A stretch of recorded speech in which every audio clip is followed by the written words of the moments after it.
What's up guys? So, mapansin nyo ngayon sa Investagrams tayo and nakabukas yung Dow Jones, yung US. Sa mga di nakakalam, this is one of the indexes in the US. So, para iba naman, I will discuss a few trades na ginawa ko sa global market. Right? So, today is Friday, May 8. I think ipopost sa weekend, no?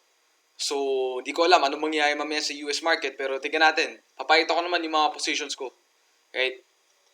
Pero wala lang bias. So, for educational purposes lang, sa strategy na ginamit ko and sa thinking ko during the time. So, yung experience ko lang sa US market, madami akong na-miss na opportunities. Why? Is because during this entire period, eto, ang dami kong opinions. Ang dami kong opinions regarding, oy, hindi pa tapos yung corona, ganyan. Tapos, ano yan, magka-crash pa yan, ano lang yan, dead cat bounce sa malakas, tas fade. So, dito pa lang, sa price na to, dito sa area na to, yung SPX pala yung tinitignan ko. S&P 500, isa pa sa mga index, dito pa lang, parang, tinatry ko na siya i-short, yung index mismo. So, ang dami ko kasing opinions and instead of listening to price, diba, and sticking to my opinions, na-miss ko yung buong move na to, right? Well, may mga na-trade naman ako, which may kita nyo. Pero sayang pa rin. May mga na-short ako, like si Uber. Tapos short ko si oil dati. Pero dami ko na-miss kasi nga, ang grabe yung opinions ko. Lalo na nung dito, kala ko genius na ako eh. Kala ko mag-retest lows na, tapos make new low, hindi pala. So, because of that, nagkamaraming loss ako. And then, as you know, kung medyo olas ka sa losses, di ka nakaka-trade, diba, na maayos. So, pero some of the trades, so, in the US, since ang daming stocks, actually, ako kasi, I am very biased towards the way Mark Minervini trades. So, that's just my personality. I like going for growth stocks. I like going for all-time highs rather than yung magpo-position ka sa mga cheap or value trades. And sa US, sa Philippines kasi, what I realized is, yung style ni Minervini, mas trip ko sa Philippines yung be like water, yung dapat adaptable strategy mo, dapat may grade A setup ka, pero marunong ka pa rin mag-trade ng mga reversals, etc. So, yung style ko sa Philippines, I go for the extremes. So, yung extreme panic, so may opportunities kasi doon. Tapos, yung all-time high plays. And sa US, and that's because hindi lagi may 52-week highs na all-time highs dito. Lalo na nung market crash. But in the US, even though nagka-crash, ang dami pa rin nag-all-time high eh. So, kaya ko magka-niche doon. Diba? Kasi ang daming, totoo lang, sobrang daming nag-all-time high past couple of weeks. Diba? Parang nakakaumay na nga, hirap mamili. Dito sa Philippines, kapag may nag-all-time high, sabay, siguro 3. So, okay lang. Tirahin mo lahat. Basta, may plano ka, diba? So, yun nga, Minervini style ako sa US. Ano ba yung mga na-trade ko? So, one is Zoom. Right? Pero yung nangyayari dito, so, bakit si Zoom? Right? Of course, gusto ko si Zoom. Teka. Wait. Gusto ko si Zoom. Kasi, ito yung ginagamit ngayon eh. Basically, parang ito na yung social media of during the pandemic. Right? And dito ko siya binili. Yan, ganyan. So, at this point, hindi pa ako bumibili. So, nung nag-retest EMA 50, hindi pa ako bumibili kasi nagka-privacy issues daw. So, for me, pwede magka-big impact yun. Pero nung nag-new high na siya dyan, right, so, nag-count pattern before the high, bumili ako 160. Right, the next day, nag-gap up, personal pack on large volume. Right, so, close trade na pala to. So, up na ako 13%, pero wala na olats. Because, ito si stop ko pala on 116, so 149. O below 150, yun yung cut ko. Because si Facebook, alam ko naglabas din sila na something na parang pwede na kayo mag-video call na madaming tao. So, very news-driven. And then, same thing, yan, nag-bounce ulit sa EMA 50. So, baka masyado lang ako maaga. And then, yesterday, which was Thursday, May 7, bumili ako dito. So, 160 ulit. Yun yung buyback plan. So, a part of my plan, besides the entry, stop, size TP, is the buyback plan din. Just in case na mali ako. So, baka mas maaga lang ako eh. Baka napaaga lang ako. And, kung Minervini play nga to, if you guys are familiar with the VCP, diba? So, yan, nag-contract yung volatility from 32%, naging 26%. Possibly, maaga ulit ako, pwede. right? Low volume. Pero nabili ko sa umaga kaya di ko na-expect na ganun kahina yung volume. Let's see kung may follow through today. Pero pwede dyan mag-retrace pa ganyan, parang 14%. So may cut naman ako. And then buyback na lang kung mali. Right? And another one of my close trades was CDNS ata. Ito ba? Oh yeah, ito. So again, same thing, was going for the all-time high. Right? So I think package software industry nito. Bought it here. Dito. Pero yun nga, sinalpak. So cut ko ata was below, was somewhere here. So cut loss ako dito. So small loss lang naman. I bought it mga 81 something. So yan, mga somewhere around here. 5% loss. So as you can see, pareho lang lagi yung theme ko sa US. And then, trace ko sa US. SE. So ito, mga open positions na. So I got SE, same sector package software. I think I got it, yeah, dito. All-time high. Bought it here sa red candles, so wick, right, sa opening. And then medyo kinabahan ako kasi bumagsak, right? But my stop was, I think was dito pa eh. Right, so hawak lang ako. So now, up ako mga 10%, 9-10%. So SE, same thing, all-time high play. So, and then, eto muna. Another open position, DoQ. Ito, maganda kuha ko. Sadly, di ko nakuha dito. Yung initial plan ko talaga, 93. Pero di ko na-trade kasi meron akong circuit breaker rule. So, discuss ko siguro separate video yun. Pero, basically, na-hit ko na yung circuit breaker ko, meaning, for the week, parang nasagad ko na yung max loss ko for the week. So, di na ako nag-trade. So, na-miss out ko to. So, dito ako siya nabili. 102 na dito. Dito ata. Yan, sa green candle na yan. So, bought it there. Tapos ngayon, hawak ko pa. So, from 102, I'm up mga 15%. So, solid yung DoQ. I think yung core business ito is similar sa need, hindi siya Zoom, pero similar siya na kailangan siya during the pandemic. Parang pang e-signature ata or something. Basta tech company rin, I believe. Kasi DocuSign. So, parang pang e-signature ata. Or something of that sort.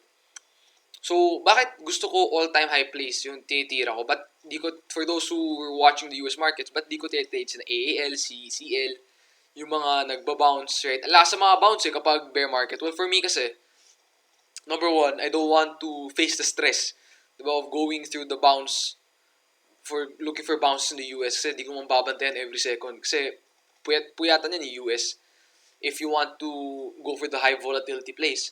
And for me, I would rather have the peace of mind na auto orders lang, tapos sound yung methodology. And yung tour ni Minervini kasi is, those stocks can make all-time highs during the market crash or during the rebound. Those na una makamake ng all-time highs, those are probably going to be, there's a high probability chance that they are going to be the next leaders, right, in the next cycle of the bull market, right? So, kaya all-time high plays yung pinipili ko, diba? And then, ano pa ba? Open position. So, DoQ. I also have a position in SMAR, which I bought yesterday. Sadly, sinalpak slight. Right? So, same thing, all-time high. I bought it. Itong candle yun, bought at 56. So, for 56.30. So, close below 56. And then, cut ko is below 53, I think. Somewhere here. Parang dito ata yung cut ko. And then, so yun. And then another one of my trades, ito, let's go naman to crypto, was Bitcoin. Right, so si Bitcoin yan, trying to break 10K again. So basically, I was looking at the hourly chart. And then, ito yung na-trade ko. At, correct, ito. So ano nga ba yung pattern na tinitignan ko? Wait lang guys, plot ko lang. Ito. So yung solid dito, parang naka-auto order lang na buy on breakout. Tapos, yun, parang nasakto ko yung bili. So, I was going for this pattern, right? So, di nyo kailangan drawing yan. Yung important tong downtrend line. Right? So, at this point, dito pa lang, pinapanood ko at sag-set na ako ng order at 7 to 40 ata. Basta nabili ko siya at this candle. And then, after that, it never looked back na. So, bought it here. And then, hinawakan ko lang to consolidation na to. Sabi ko, I will sell it on a close below the band, which is basically EMA 50. Right? And then, never naman nag-close, right? Nag-conso. Then, yan, eventually, na-break niya. So, reset ko lang yung chart para maayos. So, yan. So, waiting to break this wick. So, yan. Test na. Tapos, nagko-contract yung volatility tsaka volume.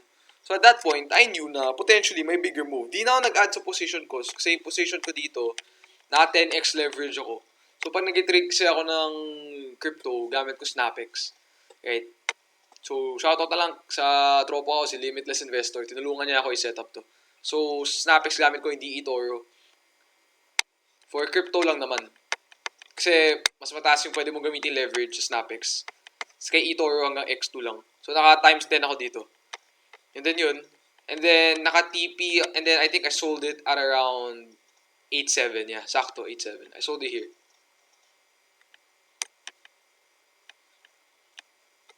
So, yung funny dito, right, nag-set ako TP, pero yung automatic set kasi, parang sinet ko lang sobrang taas kasi di ko naman na-expect na tamaan niya after 2 days lang ata to eh.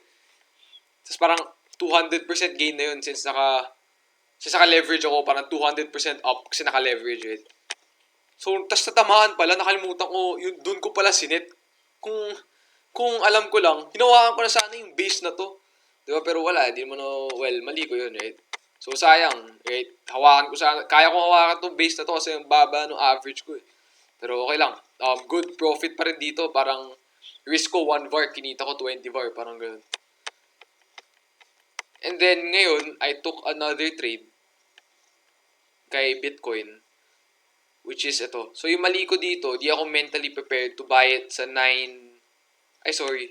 Noong una, I wanted to get it talaga dito. 9.1. Right? Pero, di ako nakapag-set ng auto orders. Di ko nabantayan. So, wala. Mali ko yun. Di ako prepared. So, sabi ko, I got to get it on the next breakout. So, 9.4. So, luckily, nakuha ko dito. And ngayon, hawak ko lang. So, nag-test na sa 10K. So, let's see what happens na lang. So, ngayon, for me, trade stop ko, hold above 9.7. Diba? So, yun lang ba? So, yun yung trades ko sa global. So, konti lang yung closed, marami pa yung open trades. Ito talaga yung winner, si Bitcoin. So medyo masaya ako nung time na to. Right, so, ito yung big, uy, you have earned 50 pesos from referral reward. Talaga? Ano kaya yun? Anyway, so, shoutout nga pala sa gumamit nung referral na ako, baka sa Investagram yun. So, yun yung ginagamit ko. So, yun yung trades ko sa global. Right, so, si Bitcoin yung winner ko talaga. Tapos, the rest, US market, I'm really going for mga big picture plays. Right, so, kayo na bahala guys. So, this is just for educational purposes. Right, so, marami pang open trades. Let's see how it goes. You know, anong magiging outcome next week, 2 weeks from now, anong mangyayari sa global markets. So, tabayanan nyo, even if you don't trade, di ba, global markets, you know, it's very important pa rin to keep an eye on the indexes. So, SPX or Dow Jones, right, bantayan nyo pa rin. Kasi very heavily influenced tayo dito. So, pag ito, biglang malaking red candle, bumagsak. But you can expect na potentially, yung Philippines, apektado rin. Diba? So, ano pa ba? Kung sa mga nagtatanong, right, where can I open an account? Right, maglalagay na lang ako ng link sa bottom ng video. So, pwede kayo magbukas sa accounts. Yun, sa links na nalagay ko na lang to help you guys get started. So, there we go. So, those were my trades, some of my close and open trades for the global market. So, comment down below kung may questions kayo. And if you like yung mga videos namin, please like and subscribe sa YouTube channel. And we're looking to provide more value to everyone. Please suggest anong klaseng videos pa gusto nyo makita. Alright, so yun lang guys. Much love for everyone. Bye-bye.